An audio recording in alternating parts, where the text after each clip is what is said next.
Pada kesempatan singkat ini saya ingin menyampaikan rencana strategis Dewan Kesenian Jakarta tahun 2016-2018, termasuk juga di dalamnya adalah mengenai roadmap kita di tahun yang rentang waktu yang sama 2016 hingga 2018. Sebelumnya mohon maaf kalau di layar ini tidak bisa terbaca, tapi akan saya sampaikan secara verbal, mudah-mudahan dapat diserap dengan baik. Oke. Saya sedikit menyinggung 48 tahun yang lalu ketika Gubernur DKI Ali Sadikin menyampaikan satu statement yang visioner mengenai yang disebut dengan investasi kultural. Beliau menyampaikan bahwa yang disebut dengan investasi kultural adalah satu bentuk investasi yang berbeda dengan investasi-investasi lainnya yang diukur secara ekonomi. Nah, kemudian disampaikannya juga bahwa apa signifikansinya dari investasi kultural ini bagi generasi seterusnya, generasi penerus, khususnya yang tinggal dan hidup di wilayah Jakarta. Akan dikatakannya juga bahwa investasi ini diturunkan melalui karya-karya seni yang diharapkan menumbuhkan kehidupan berbudaya di masyarakat Jakarta. Ini saya cuplik dari sambutan Ali Sadikin ketika melakukan peresmian Pusat Kesenian Jakarta Taman Ismail Marzuki pada tanggal 10 November 1968. Saat itu saya baru berumur 5 hari.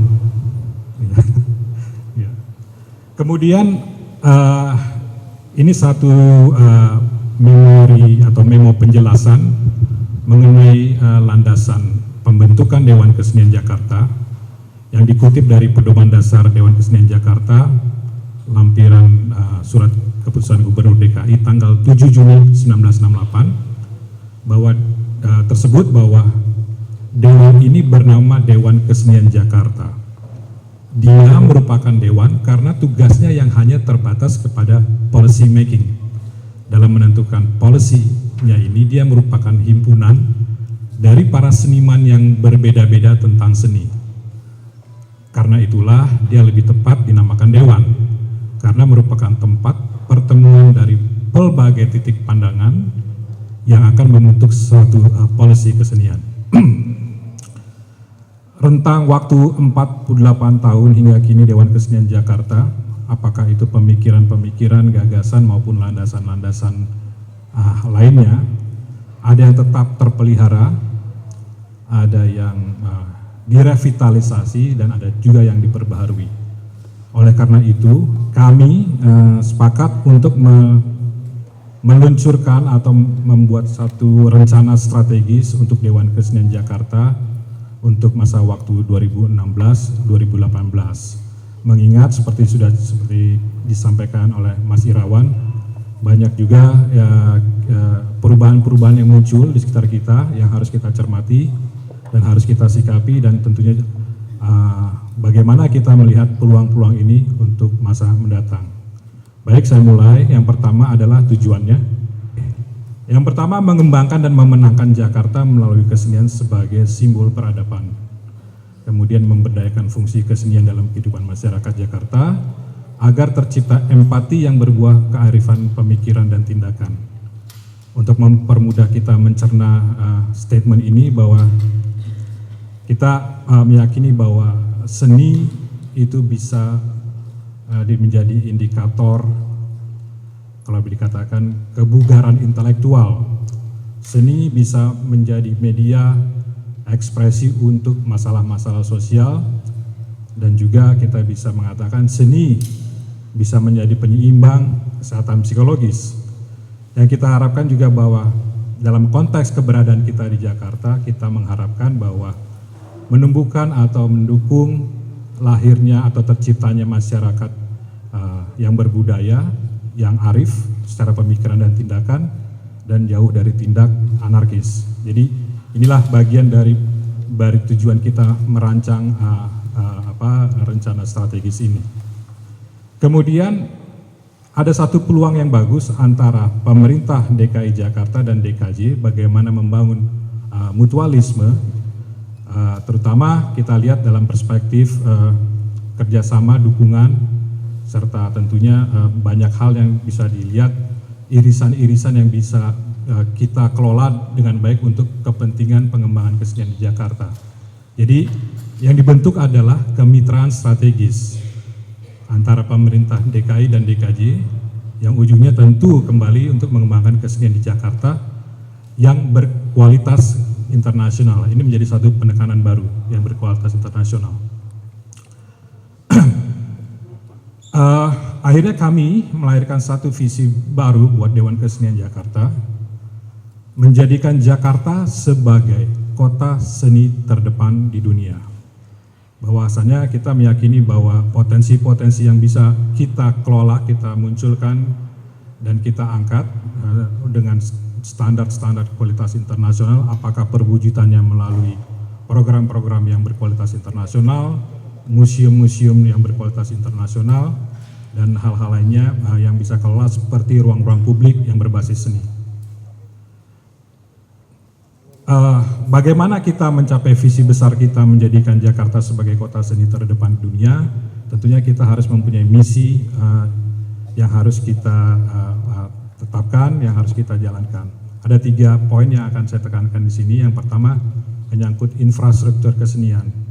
Poinnya adalah membangun, mengembangkan, dan memelihara infrastruktur kesenian yang terdiri dari pemangku kepentingan, birokrasi, dan bangunan di wilayah Jakarta dengan kualitas internasional. Bahwa memang infrastruktur kesenian ini tentunya akan lebih luas lagi, banyak aspek-aspek yang harus kita tentunya cerna, pelajari dengan baik, membuka wawasan terkait dengan apakah itu birokrasi, regulasi, dan hal-hal lainnya. Tentu kita tidak mengharapkan di Dewan Kesenian menjadi buta birokrasi dan buta regulasi. Kemudian penekanan kualitas internasional adalah mengakomodasi dan mendorong para seniman di Jakarta dalam menciptakan karya seni yang berkualitas internasional. Dalam arti kata bahwa tentunya kita tidak berharap seniman-seniman atau karya-karya seni di Indonesia hanya sebagai penonton panggung-panggung kesenian di luar, tetapi justru kita menciptakan panggung kesenian yang berkualitas internasional sehingga dapat menarik para pengunjung atau pemerhati, peminat, pelaku seni datang ke Indonesia. Kemudian tentunya tidak lepas yang terakhir adalah poin yang cukup penting adalah sinergi, membangun sinergi antara akademisi, pengusaha, komunitas, dan pemerintah untuk kepentingan masyarakat Jakarta dan peradaban Indonesia. Bahwa sekarang sinergi ini juga sesuai dengan semangat zaman era kolaborasi, co-creation, dan lain sebagainya, bahwa kita tidak bisa berdiri sendiri untuk secara tunggal mencapai visi yang kita idam-idamkan. Tugas dan fungsi Dewan Kesenian Jakarta, ada penekanan baru yang sebelumnya disebut DKJ merupakan mitra kerja pemerintah Provinsi DKI. Nah, kita menelaah pemahaman mitra kerja sepertinya hanya secara fungsional, tidak kepada level strategik, tidak kepada level advokasi, tidak kepada level pendampingan, dan lain sebagainya. Oleh karena itu kesetaraan ini kita katakan sebagai mitra strategis, yaitu ikut merumuskan arah kebijakan guna mendukung pembangunan dalam bidang pengembangan kesenian yang tercermin melalui program-program tahunan dan program-program jangka panjang. Basis kemitraan strategis ini tentunya harus mempunyai satu kesepakatan bersama. Kemarin ketika pada pelantikan anggota Dewan Kesenian Jakarta oleh Pak Basuki Cahayapurnama atau Pak Ahok, ada satu poin sebenarnya yang kalau kita cerna adalah akuntabilitas, ya, terutama bagaimana dalam mengelola dana-dana yang diberikan, bagaimana mengelola program-program yang berkualitas. Oleh karena itu tentu ini menjadi poin yang menjadi highlight kita kedepankan dalam mengusung kemitraan strategis. Kemudian mutualisme tentunya seperti tadi sudah sampaikan bahwa kemitraan strategis ini harus saling mengisi antara pemerintah DKI dan Dewan Kesenian Jakarta dan kemandirian kuratorial. Sedikit catatan mengenai yang disebut kemandirian kuratorial, tentunya yang kita harapkan adalah eh, harus terjadi yang namanya dialog yang cerdas antara Dewan Kesenian Jakarta dengan elemen-elemen masyarakat, dengan ormas-ormas, dengan pemerintah, dan tentunya juga dengan aparat keamanan. Hal ini kami sampaikan juga bahwa kemandirian kuratorial ini tentunya untuk menghindari ya pelarangan-pelarangan yang irelevan terhadap program-program kesenian yang diselenggarakan, dan juga semacam penghakiman sepihak. Kemudian peran DKJ sebagai mitra strategis ada 5 poin. Yang pertama terkait dengan kebijakan, perumusan arah kebijakan dalam pengembangan bidang kesenian di Jakarta. Kemudian kedua adalah kuratorial sebagai Dewan Kurator Jakarta untuk seluruh program-program kesenian di Jakarta yang didukung oleh pemerintah Provinsi DKI Jakarta. Kemudian pendidikan, mendorong pendidikan kreatif secara luas baik secara formal maupun informal guna menjadikan masyarakat Kota Jakarta yang apresiatif, kreatif, dan berbudaya. Nah, ini satu vocabulary baru ya yang diperkenalkan di lintas departemen, bahkan yaitu branding untuk destinasi wisata. Tentunya DKJ juga tidak lepas untuk turut serta sebagai mitra strategis pemerintah DKI untuk mendukung terwujudnya Jakarta sebagai kota seni dan budaya yang siap serta terbuka terhadap pergaulan internasional dalam kerangka tujuan wisata serta menjadikan Jakarta sebagai kota yang dicintai oleh warganya. Dan yang terakhir adalah revitalisasi dan reposisi museum, merencanakan infrastruktur dan aktivitas museum sebagai kekuatan kebudayaan Jakarta. Saya sedikit jelaskan yang disebut dengan reposisi museum adalah bagaimana kita mentransformasi citra museum hanya sebagai tempat penyimpanan artefak dengan mengembalikannya kepada fungsinya sebagai pencatat kebudayaan, peradaban, dan juga sebagai tempat berlangsungnya pengetahuan yang tidak ada hentinya. Dan di samping itu juga yang terpenting tentunya kalau kita cermati museum di Jakarta, bagaimana memberikan satu pengalaman yang menarik, yang menyenangkan melalui salah satunya adalah sentuhan estetika, sehingga museum-museum Jakarta di Jakarta dapat melebarkan target audiens atau khalayaknya lebih luas. Nah, ini bagian tentunya dari bagian salah satu kegiatan branding dan marketing untuk aset-aset properti, salah satunya adalah yang terkuat aset kebudayaan adalah museum. Kami menggambarkan satu peta sinergi DKJ dan possibility atau kemungkinannya untuk melakukan satu kerjasama dan irisan-irisan dalam melihat kepentingan menumbuh kembangkan kesenian di Jakarta adalah seperti digambarkan dalam screen ini. Seperti contoh kita lihat ada beberapa dinas DKI yang bisa kita engage atau kita lakukan kerjasama seperti penataan kota, kemudian pertamanan dan pemakaman DKI. Tentu ini satu ya, tapi kita nggak ada hubungannya sama pemakaman. Kemudian Dinas Pariwisata dan Kebudayaan dan Pendidikan. Sekarang bagian yang terakhir akan kami jabarkan mengenai roadmap Dewan Kesenian Jakarta. Ada 3 sasaran yang akan kami capai. Yang pertama, penyempurnaan manajemen pengelolaan operasional DKJ dan upaya-upaya dalam menyikapi Pergub 109 tahun 2014. Jadi strategi yang kita majukan adalah menindaklanjuti pengajuan Pergub menjadi Perda yang mengatur pembinaan dan pengembangan kesenian, termasuk jaminan keberlangsungan pendanaan operasional dan program-program DKJ. Nanti setelah saya presentasikan ini, saya ingin mengembalikan ke Mas Irawan, khusus bagian ini secara singkat disampaikan isu Perda ini ya. Kemudian sasaran kedua adalah menjaga kemandirian kuratorial. Strateginya penyempurnaan sistem metodika kuratorial menyangkut dari 6 komite yang kami miliki.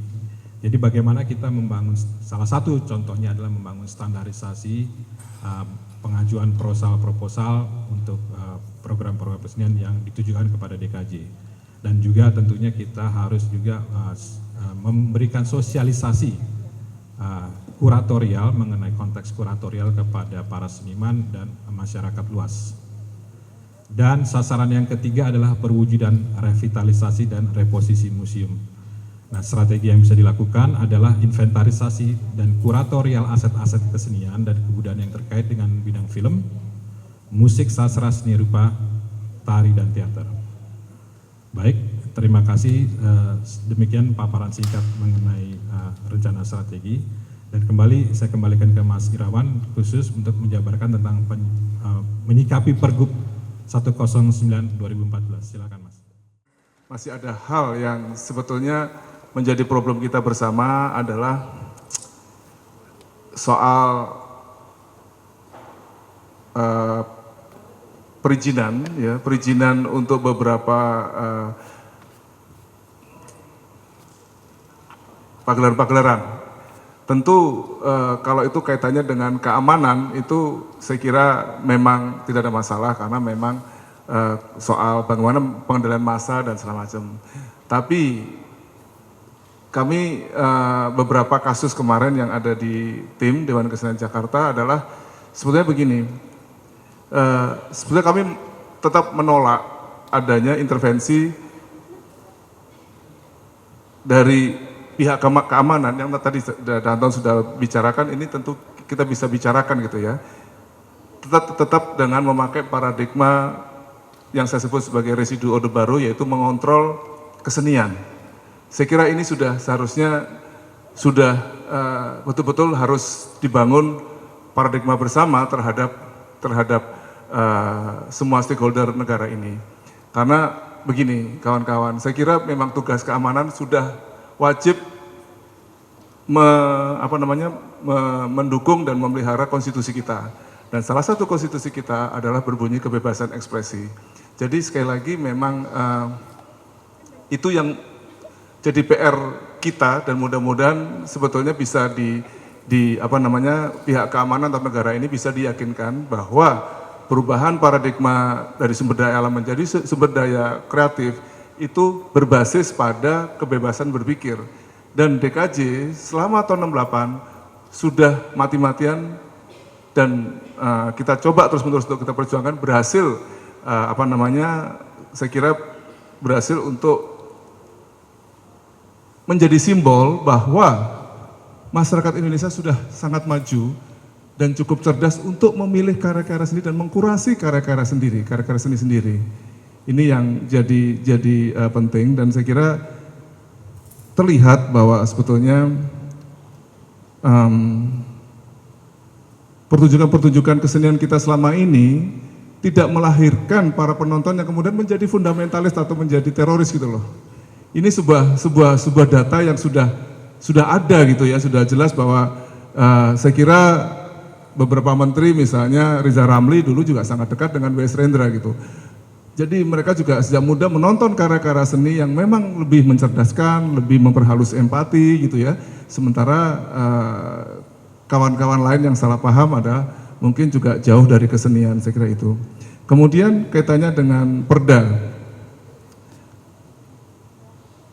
Kami menangkap bahwa pemerintah daerah menjadi semakin terbuka untuk bagaimana kerjasama dengan komunitas-komunitas ahli kesenian, dalam ini direpresentasikan oleh DKJ, untuk makin memperluas lagi wilayah-wilayah yang bisa kita eksplorasi lewat kesenian. Ya. Karena itu tadi sudah disebutkan oleh Pak Danton tentang apa aja bisa kita kerjasama dengan dinas-dinas di Pemda DKI. Tidak hanya pariwisata dan budaya, tetapi juga sebetulnya dinas-dinas lainnya. Tadi saya Danton memberikan ilustrasi misalnya dengan pertamanan. Cara pandang militeris kan membuat patung-patung di Jakarta kan membangun banyak patung yang sangat militeris sentris gitu ya. Tegak dengan sikap sempurna dan segala macam gitu. Tidak banyak patung-patung yang lucu, yang lebih nyeni gitu ya. Sudirman ya begitu gitu ya. Jadi memang sebetulnya sangat peluang-peluang kita untuk menjadi menjadi kota seni menjadi demikian terbuka. Saya kira juga kritik dari Aksan, kalau kita ke Eropa, kota-kota yang terbaik di Eropa, kita keluar dari airport, maka ada ada baliho yang besar tentang program-program kesenian. Apakah acara opera, apakah acara. Kalau kita nggak begitu keluar dari airport yang ada Samsung atau produk-produk industri lainnya, ini sebetulnya kita bisa mengeksplorasinya lebih baik gitu di dalam ini. Saya kira gitu. Dan untuk menjangkau wilayah-wilayah yang luas tadi, maka diperlukan payung hukum yang lebih besar. Dan kita sedang menuju ke sana. Jadi tidak, saya kira mungkin ditingkatkan menjadi perda. Karena bagaimanapun DKJ ini menjadi model untuk pengembangan dewan-dewan kesenian yang lain di Indonesia. Kita sedang bekerja sama untuk membuat naskah akademiknya dulu untuk menjadi perda ya, dan kita sudah ada cicilannya gitu ya. Jadi kedepannya untuk bagaimana meyakinkan eksekutif dan legislatif payung hukum yang lebih luas, lebih besar. Dan tadi saya kira yang jadi catatan kita sekarang, saya pikir mudah-mudahan bisa terselesaikan, ada yang mengganjal adalah gangguan atau cara pandang keamanan yang masih orientasinya masih mengontrol gitu, saya kira.